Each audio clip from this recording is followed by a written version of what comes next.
Hola a todo el mundo. Arrancamos una nueva inmersión profunda con una energía tremenda. Ya lo creo. Porque la misión de hoy es, verdaderamente fascinante y sobre todo increíblemente relevante para entender cómo funciona el mundo que nos rodea. Totalmente. Es un tema que nos toca muy de cerca. Exacto. Vamos a sumergirnos de lleno en un documento sumamente interesante. Se titula Datos y no relatos y está escrito por Jorge Augusto Miranda Cadavid. Un texto denso pero muy revelador. Es un texto que, pone sobre la mesa un debate absolutamente crucial si hablamos de la construcción de un país moderno. El autor enfoca este análisis muy particularmente en el contexto de Colombia. Sí, ese es su caso de estudio principal. Pero a medida que vayamos desgranando sus páginas, la audiencia notará que sus lecciones resuenan en casi cualquier democracia del planeta en la actualidad. Totalmente cierto. Aunque antes de avanzar, creo que hay que hacer una aclaración institucional que resulta fundamental para quienes siguen este análisis hoy. Sí, por favor, adelante con eso. El documento original de Miranda Cadavid tiene una postura ideológica muy definida. Critica abiertamente lo que denomina populismo y, elogia de manera explícita a figuras políticas e institucionales muy concretas dentro de Colombia. Y por ello debemos declarar de forma tajante que nosotros, desde esta mesa, no tomamos ningún partido. Cero. Nuestra labor hoy es puramente analítica y descriptiva. Eso es. Vamos a desglosar, estructurar e informar objetivamente sobre los argumentos que presenta el texto. No respaldamos ni rechazamos las posturas contenidas en el original. Simplemente actuamos como guías para que cualquier persona que nos escuche pueda comprender las ideas tal y como han sido plasmadas por el autor. Una precisión importantísima para establecer las reglas del juego desde el minuto 1. Nuestro objetivo aquí es el conocimiento puro y duro.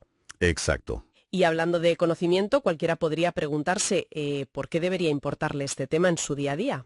Pues la respuesta es que esta dicotomía entre datos y relatos nos afecta a todos de manera constante. Las decisiones que toman los gobiernos determinan desde el tiempo de espera en el centro de salud más cercano hasta las oportunidades reales de encontrar empleo. O la calidad del aire en nuestras ciudades, fíjate. Es que es la vida misma.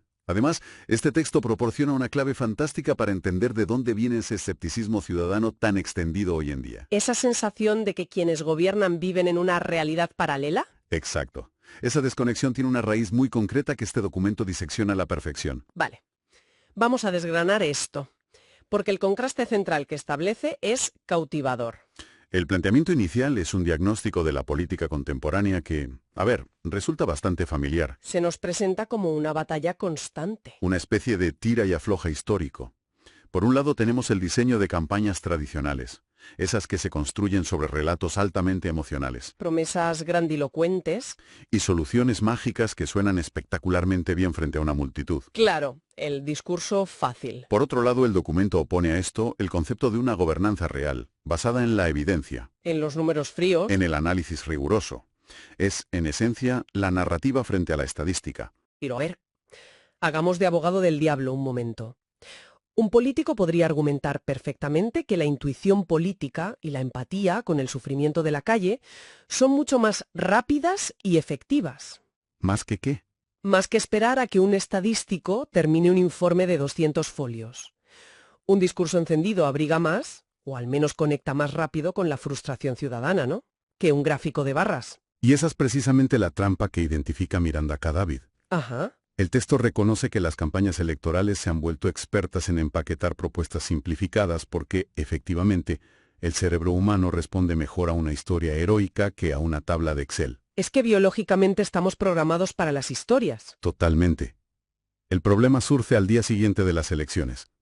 El drama no es que existan promesas emocionales, sino lo que viene después. El drama es el distancia abismal entre esas propuestas y la realidad estructural del país, cuando las decisiones de altísimo nivel, las que afectan a millones, se toman bajo presiones coyunturales para apagar incendios mediáticos en redes sociales o fundamentadas puramente en dogmas, el resultado es catastrófico. Entiendo el punto perfectamente. Es gobernar a base de impulsos. Y el texto es muy metódico al detallar las consecuencias de diseñar políticas públicas sin comprender verdaderamente la dimensión de los fenómenos sociales. Describe una especie de círculo vicioso, ¿verdad? Sí, un círculo vicioso que actúa como un efecto dominó devastador para cualquier Estado moderno. Desglosa 4 impactos negativos gigantescos que surgen cuando se legisla a ciegas. Vamos con el primero de esos impactos. El primer impacto es la creación inevitable de políticas públicas ineficientes. Si se legisla basándose en una intuición o en un eslogan de campaña, la política nace muerta. Porque no está atacando la raíz real del problema social. Exacto. Solo ataca la percepción que se tiene de ese problema. Lo cual nos lleva de cabeza al segundo impacto. Que viene de la mano. Un desperdicio monumental de recursos públicos. Madre mía, la cantidad de dinero. Estamos hablando de financiar programas enteros, ministerios, subsidios y obras faraónicas con el dinero de los contribuyentes. Y todo eso sin tener la más mínima certeza empírica de que vaya a cambiar las condiciones de vida de la gente. Ninguna certeza. Imaginemos por un momento la magnitud de esto con un ejemplo más terrenal. Es como si decidiéramos construir un rascacielos basándonos en vibraciones positivas en lugar de usar la ingeniería. Buenísima analogía. Alguien llega y dice, pues siento en mi corazón que si ponemos una viga de acero aquí y mucho cristal allá, la gente será muy feliz trabajando en este edificio. Claro, porque el cristal da luz y alegría. Todo esto sin medir la resistencia del viento en la zona, Sin hacer estudios topográficos del suelo, sin calcular la carga de los materiales. si ese rascacielos fuera un país, colapsaría antes de terminar el primer piso. Desde luego. Y la caída de ese rascacielos metafórico nos lleva al tercer impacto que señala el texto. La fragmentación institucional. Eso es. Cuando se legisla basándose en esas intuiciones, surgen reformas improvisadas constantemente. Un gobierno aprueba una ley educativa basándose en su relato ideológico particular. Y 4 años después, llega otro gobierno con un relato distinto, derroga la anterior y crea una nueva normativa. Una normativa que contradice por completo a la primera. El resultado es un caos normativo inmanejable donde las instituciones pierden su rumbo, Y los ciudadanos quedan atrapados en el fuego cruzado. lo cual detona el cuarto y último impacto, que a nivel social es seguramente el más corrosivo de todos. La desconfianza. Una desconfianza ciudadana profunda y casi irreversible. La gente ve que las promesas no se cumplen una y otra vez y pierde totalmente la fe en el sistema democrático. Es que es lógico. Si te prometen el oro y el moro y luego no hay nada. Lo fascinante aquí es cómo esta frustración alimenta el propio ciclo. El documento argumenta que una sociedad decepcionada, que ve cómo sus problemas estructurales nunca se resuelven, genera un enfado monumental, Y ese enfado es peligroso. muy peligroso. Se convierte en el caldo de cultivo perfecto, en el terreno más fértil imaginable, para que surjan nuevos discursos populistas. Basados en emociones aún más fuertes, claro. Exactamente. Y estos nuevos discursos, una vez en el poder, producirán políticas aún menos basadas en evidencia. Es una espiral descendente que debilita todo el debate público. Es un diagnóstico muy duro sobre el estado de la política. Pero aquí es donde se pone realmente interesante la inmersión de hoy. Porque no se queda en la crítica. Eso es. Miranda Cadavid no se queda simplemente en la queja o en señalar lo mal que está el sistema. Propone una arquitectura de soluciones. Una metodología a la que llama la sabiduría del Estado. Una sabiduría del Estado que se basa en una secuencia lógica e inquebrantable de 3 pasos. Dato, conocimiento y ley. Esa tríada conforma la columna vertebral de todo el argumento del autor. Si queremos salir de la espiral de los relatos, hay que adoptar esta arquitectura sin dudarlo. Empecemos por la base. El primer paso de esta secuencia es el dato. El texto es categórico al respecto. Toda política pública, sin excepción, debe comenzar con una pregunta básica sobre cuál es verdaderamente el problema. Y la respuesta no puede surgir de percepciones subjetivas en un despacho. Tiene que surgir de medir la realidad en la calle. Se define a los datos como la materia prima del entendimiento nacional. Porque un país que no se mide a sí mismo es un país que navega con los ojos vendados, dando palos de ciego. Así es. Y el documento pone ejemplos que son aplastantes por su crudeza.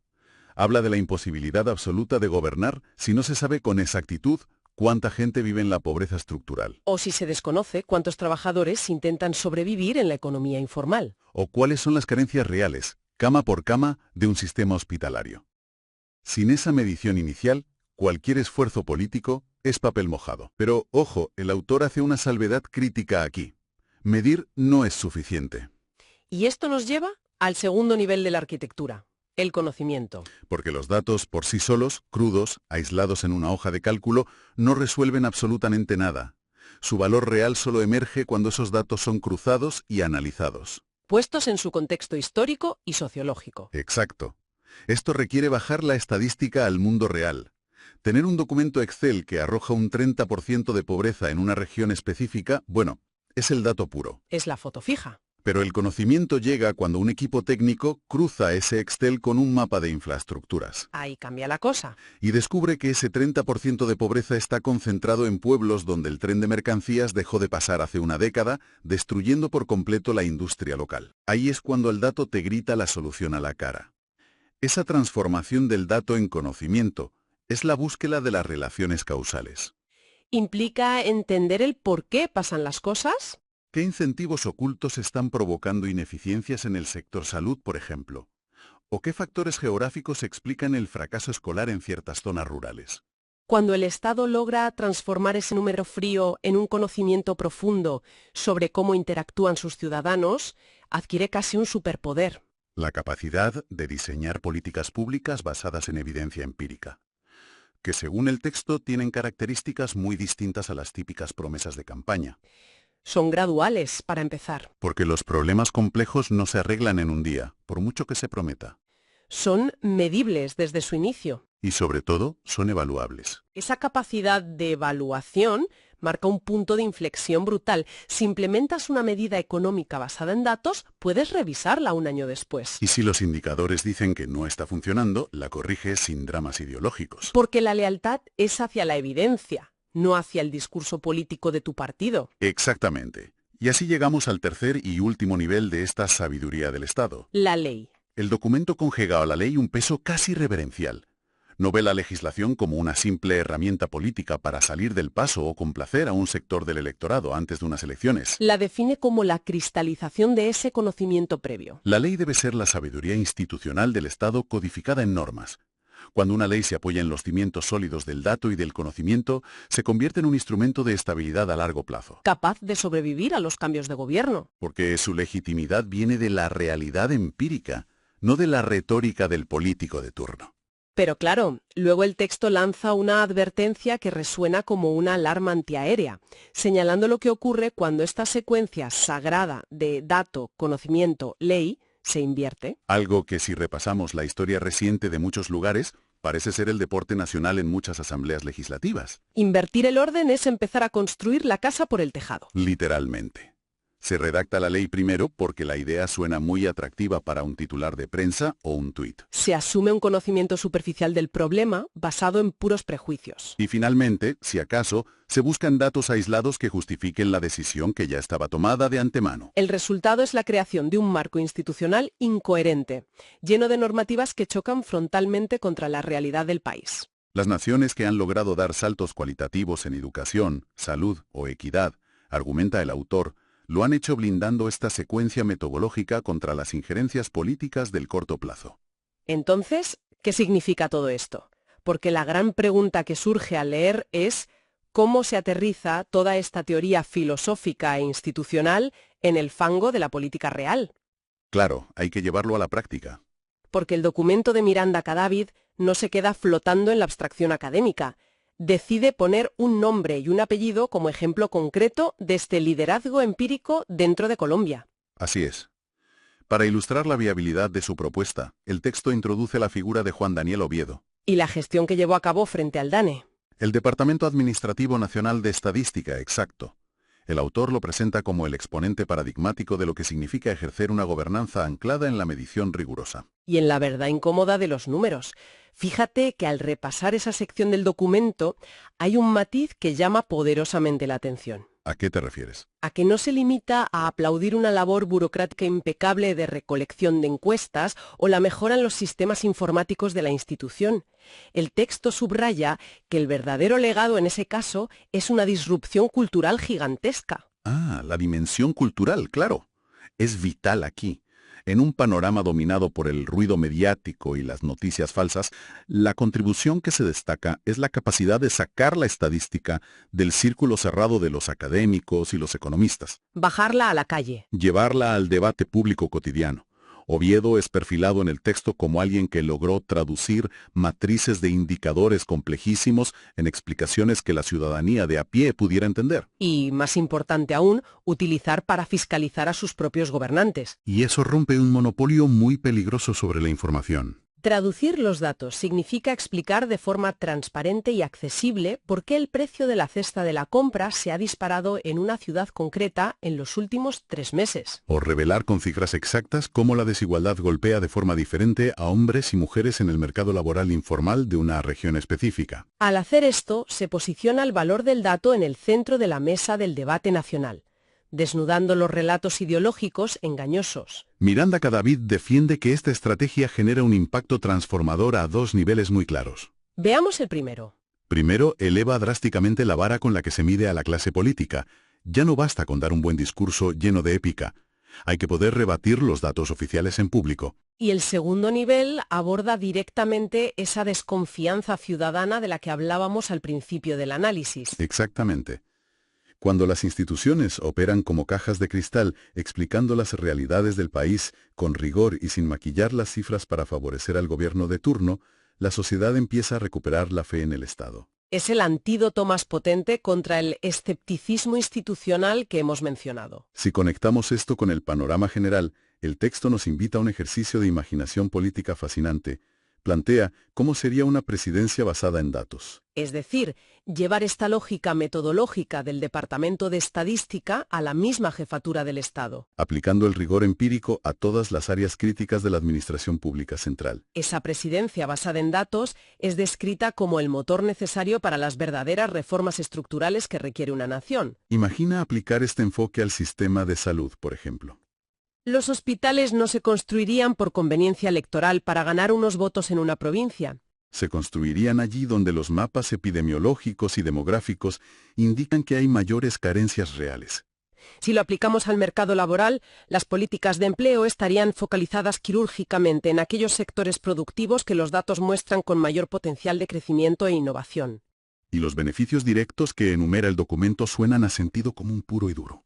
Se alcanzaría una eficiencia sin precedentes en la ejecución del gasto público, logrando que cada moneda invertida tenga un retorno social cuantificable. Permitiría que las ayudas sociales llegaran a quienes realmente las necesitan y en el momento adecuado, evitando todos los filtros del clientelismo político. En resumen, la visión que se nos presenta es la de un Estado moderno, capaz de aprender de sí mismo de manera continua. Un Estado que utiliza sus propias estadísticas como un espejo retrovisor para ver lo que falló y un faro para iluminar el futuro al mismo tiempo. Ajustando sus políticas públicas en función de los resultados empíricos y no de los ciclos electorales cada 4 años. Sustituye la improvisación apasionada por el rigor científico aplicado a la administración de lo público. Llegando ya a la recta final de este análisis sobre datos y no relatos, creo que podemos atar cabos y extraer la tesis central que Miranda Cadavid busca implantar en el debate contemporáneo. Yo diría que el gran mensaje es que el progreso de una nación, sea la colombiana o cualquier otra democracia del mundo, no está predeterminado por factores inmutables. No depende únicamente de la riqueza de sus recursos naturales, Ni de su ubicación en el mapa global. ni está condenada por el peso histórico de sus conflictos pasados. El progreso está intrínsecamente ligado a la arquitectura de sus decisiones colectivas.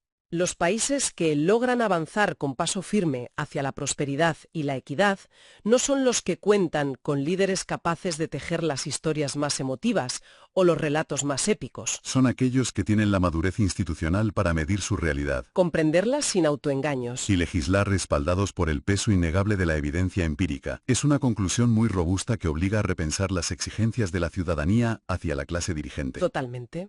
Deja el listón muy alto para cualquier servidor público. Sin embargo, analizando profundamente esta defensa a ultranza de la evidencia que hace el autor, esto plantea una pregunta importante para la reflexión de quienes nos acompañan hoy. Adelante con esa reflexión final.